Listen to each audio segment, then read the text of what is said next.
नमस्कार दोस्तों, आप देख रहे हैं जीके चंदन सर। आपको इस चैनल में स्वागत है। यदि आप इस चैनल में नए हैं तो सब्सक्राइब करना न भूलें और बेल आइकॉन ज़रूर दबाएं।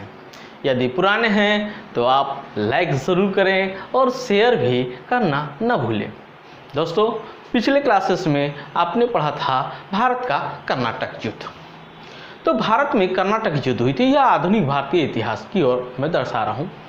भारत का प्रथम कर्नाटक युद्ध हुई थी, वो एक उत्तराधिकारी का युद्ध था जो कि यूरोप में आपका ऑस्ट्रिया का उत्तराधिकारी के लेकर के युद्ध हुई थी। जहाँ यूरोप में हो रहा था और भारत में ये दोनों कंपनियां आपस में लड़ रहे थे। ऐसी स्थिति द्वितीय कर्नाटक युद्ध में हुई थी। प्रथम कर्नाटक युद्ध एक्सला-शापिल के संधि के दौरान समाप्त हुई थी, जिसमें दोनों अंग्रेज और फ्रांसीसी अपने अपने सीमाओं में सिमट कर रह गए थे। इन लोग की अपमानजनक पीड़ा थी, जिसके कारण कहीं न कहीं यह टकराव होना था और यह टकराव द्वितीय कर्नाटक युद्ध के रूप में ले चुका था। आप जानते हैं दोस्तों, भारत के साउथ में दो राज्य थे, कर्नाटक और हैदराबाद। मैं उन्हीं की बात आज मैं करने जा रहा हूँ। यह प्रथम उत्तराधिकारी का युद्ध था यूरोप में, और ये भारत में भी उत्तराधिकारी का ही युद्ध है जो कि भारत में था। आप देखते हैं हैदराबाद के निजाम थे आसफ शाह, निजाम आसफ शाह। उनकी मृत्यु 21 मई को हो जाती है। 21 मई 1748 को हो जाती है। इनकी मृत्यु के उपरांत इनके पुत्र और इनके पोता, इनके पुत्र थे, आपको देख सकते हैं, नासिर जंग, और पुत्र थे मुजफ्फर जंग। नासिर जंग और मुजफ्फर जंग में एक दूसरे से युद्ध की नीति बन जाती है। ये चाहते हैं कि हैदराबाद का उत्तराधिकारी मैं बनूं। ऐसे स्थिति में मुजफ्फर जंग कमज़ोर था और वो फ्रांस की ओर देखता है। फ्रांस भी यही चाहत में था कि मैं जल्द ही मदद करने के लिए आ जाऊं और अपनी राजनीतिक व्याख्या बढ़ाऊं, राजनीतिक क्षेत्र को बढ़ाऊं। ऐसे सोच करके फ्रांस मुजफ्फर जंग को मदद करने के लिए पहुंच जाता है। फ्रांस नहीं दोस्तों, फ्रांसीसी कंपनी। फ्रांस में यहाँ लिख रहा हूँ ज़रूर, लेकिन फ्रांसीसी कंपनी समझेंगे। फ्रांसीसी कंपनी की ओर थे डुप्ले, जबकि अंग्रेजों के कंपनी में थे लॉर्ड क्लाइव। ये आ जाते हैं। इनके आने के साथ, डुप्ले के आने के साथ अब नासिर जंग को भी मदद की आवश्यकता थी, और अंग्रेज इसी ओर देख रहे थे और अंग्रेज भी टूट पड़ते हैं। ये मुख्य तो युद्ध था फ्रांसीसियों के बीच, यह एक उदाहरण था। अब इसके नासिर जंग के बीच अंग्रेज का आगमन हो जाती है और दोनों के बीच युद्ध की नीतियाँ बन जाती हैं। वहीं दूसरी ओर हम लोग जब देखते हैं कर्नाटक की ओर, यह हैदराबाद की थी, और दूसरी ओर कर्नाटक की ओर देखते हैं तो कर्नाटक के नवाब थे दोस्त अली। जी हाँ दोस्तों, दोस्त अली की मृत्यु हो जाती है, और मृत्यु के बाद वहाँ पर भी विवाद हो जाता है उत्तराधिकारी को लेकर के। एक और उनका पुत्र तो दूसरी ओर उनका दामाद, एक और उसके पुत्र तो दूसरी ओर उसका दामाद था। पुत्र था अनवरुद्दीन और दामाद था चंदा साहब। ये दोनों भी युद्ध की नीतियों की ओर चल पड़े। चंदा साहब फ्रांसीसियों की ओर झुके हुए थे, इसलिए फ्रांसीसी डुप्ले इनकी मदद करने के लिए आ चुके थे। अब फलतः अंग्रेज भी यहाँ पर भी पहुँच गया। अंग्रेजी गवर्नर थे, आपको बताया थे, लॉर्ड क्लाइव, यह भी पहुँच गए। लेकिन युद्ध हुई और भयंकर युद्ध हुई। इस युद्ध को हम लोग अंबुर का युद्ध के नाम से भी जानते हैं, जो कि 1749 से 1751 ईस्वी के बीच में हुआ था। इस अंबुर के युद्ध में अंग्रेजी सेना बढ़ चढ़कर भाग नहीं लिया था, क्योंकि वो फ्रांसीसी युद्ध की ओर, फ्रांस और अंग्रेजों के युद्ध जो था हैदराबाद, उस हैदराबाद के युद्ध में ज़्यादा प्रभाव डाल रहे थे। ऐसे कारण अंग्रेज इधर नहीं आ पाए, और फलतः स्थिति यह होती है कि अनवरुद्दीन हार जाता है और उनकी हत्या कर दी जाती है 1749 ईस्वी में। अब नवाब बनता है आपका कर्नाटक का चंदा साहब। फ्रांस का इस पर परोक्ष रूप से अधिकार हो जाता है। इसी बीच अंग्रेज पूर्ण रूप से ध्यान देते हैं नासिर जंग की ओर। लेकिन यहाँ पर भी अंग्रेज़ों की हार हो जाती है, नासी जंग की हार हो जाती है और नासी जंग की हत्या कर दी जाती है दिसंबर 1750 ईस्वी में। अब हैदराबाद का भी नवाब बनता है मुजफ्फर जंग, जो कि फ्रांसीसियों का साथ दे रहा था। अब मुजफ्फर जंग यानी कि आप कह सकते हैं फ्रांस का अधिकार हैदराबाद में हुआ और कर्नाटक में भी हो गया और राजनीतिक रूप से यह अधिकार कर लिया।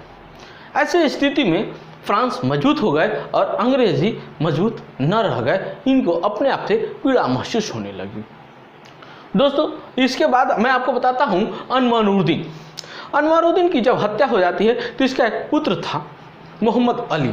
जी हाँ दोस्तों, मोहम्मद अली भागकर चला जाता है त्रिचन्नापल्ली। देख सकते हैं त्रिचन्नापल्ली भागकर चला जाता है। अब फ्रांसीसी भी लगता है त्रिचन्नापल्ली को हत्या करने की तैयारी करने। फ्रांसीसी और चंदा साहब दोनों अपनी अपनी सेनाओं लेकर के त्रिचन्नापल्ली को घेरने आ जाते हैं। अब अंग्रेज यहाँ पर फिर से अग्रसर होता है और अंग्रेज पुनः त्रिचन्नापल्ली को बचाव करने की दृष्टि से पहुँच जाता है। त्रिचन्नापल्ली पहुँच करके चारों तरफ से त्रिचन्नापल्ली को घेर कर सुरक्षित करने की कोशिश करता है। अब यहाँ पर युद्ध प्रारंभ होती है। फ्रांस और चंदा साहब दोनों मिल करके अंग्रेजों के साथ युद्ध करना स्टार्ट करते हैं। युद्ध भयंकर होती है, युद्ध ऐसी होती है कि कहने का हद नहीं। और इसके बाद आपका स्थिति गंभीर होती है, लेकिन त्रिचन्नापल्ली हारते हारते अंग्रेज बच गए। क्योंकि अंग्रेज अधिकारी एक दूसरे पहुंच चुके थे। 1752 में स्टिंगर लॉरेंस वो पहुंच चुके थे और त्रिचन्नापल्ली को बचाने की पूरी तैयारी कर ली। तब तक लॉर्ड क्लाइव एक दूरदर्शिता दिमाग लगाया और वो सोचने लगा कुछ किया जाए, नहीं तो मैं हार जाऊंगा। यही दूरदर्शिता सोच के कारण उसकी एक नीति निकली। कर्नाटक की राजधानी यानी चंदा साहब जहाँ का गवर्नर थे, चंदा साहब जहाँ के शासक थे, उसकी राजधानी आकाट, आपको लिख दूँ, लिखा हुआ है आकाट राजधानी को ऊपर कब्जा करने की दृष्टि से चारों तरफ से सेना भेज देता है। 210 सेना, मात्र 210 सेना आकाट को चारों तरफ से घेर लिया जाता है। अब फ्रांसीसियों को लगता है कि स्थिति गंभीर न हो जाए। चंदा साहब इस युद्ध से निकल करके अपनी 4000 सेना को आकाट भेजता है सुरक्षा करने के लिए राजधानी को, लेकिन राजधानी सुरक्षित नहीं रह पाती है और आकाट चंदा साहब के हाथों से निकल जाता है। वहाँ आकाट निकलता है और यहाँ त्रिचन्नापल्ली भी फ्रांसीसियों के कब्जे से निकल जाता है और चंदा साहब भागकर तंजौर पहुँच जाते हैं। स्थिति कुछ और होती है। तंजौर पहुँचता है चंदा साहब, तंजौर पहुँचते हैं तो तंजौर के शासक वहाँ भी राजनीति करते हैं। तंजौर के शासक जो थे वो लगते हैं राजनीति करने और धोखा से इनकी हत्या कर देते हैं। चंदा साहब की मृत्यु हो जाती है, लेकिन अब फ्रांस का अधिकार कम हो जाता है। डुप्ले परेशान हो जाता है, डुप्ले की राजनीतिक अस्थिरता की ओर चला जाता है। फ्रांस वहाँ पर बैठा हुआ देख रहा था। फ्रांस समझा कि डुप्ले को मैं व्यापार करने के लिए भेजा था और यह युद्ध पर युद्ध किए जा रहा है, युद्ध में लय है और सारा पैसा खर्च करते चला जा रहा है। फायदे की जगह कंपनी नुकसान में चली जा रही है। यह प्रथम कर्नाटक युद्ध, फिर दूसरे कर्नाटक युद्ध, क्या जरूरत थी युद्ध करने की। अब डुप्ले को वहाँ से बुलाया जाता है, वापस बुला लिया जाता है कि आप आ जाइए, आप सही नहीं है। डुप्ले वापस चला जाता है। उसके बाद वहाँ से भेजा जाता है गोडेहू को, यानी कि फ्रांसीसी गवर्नर डुप्ले के बाद गोडेहू आता है। गोडेहू आता है तो 1754 में तुरंत ही कर्नाटक युद्ध को समाप्त करता है और एक संधि करता है। यह संधि कहलाती है पांडिचेरी की संधि, जो कि 1755 ईस्वी में हुआ था। इस पांडिचेरी संधि में ब्रिटिश और फ्रांसीसी दोनों बैठक करते हैं। दोनों ने निर्णय लिया कि अब भारत के आंतरिक राज्यों में राजनीतिक दखलंदाजी हम लोग नहीं करेंगे और न दखलंदाजी को लेकर के हम लोगों के बीच में कोई युद्ध होगा। हम लोग व्यापार करने आए हैं और व्यापार करेंगे, इतना कहना था।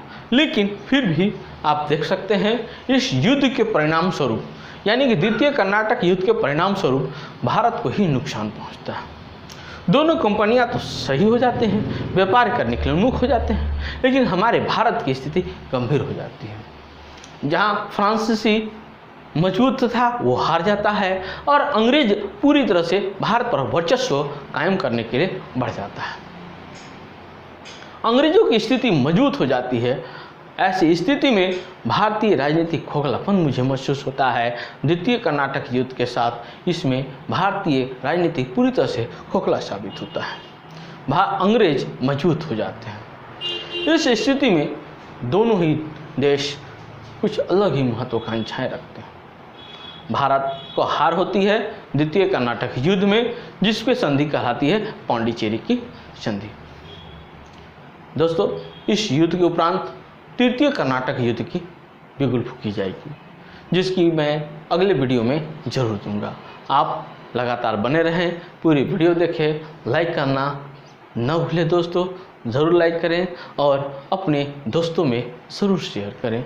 ये आपको फ्री ऑफ कॉस्ट दिया जा रहा है, जिसे आप देख करके समझिए और अच्छे स्तर से समझिए।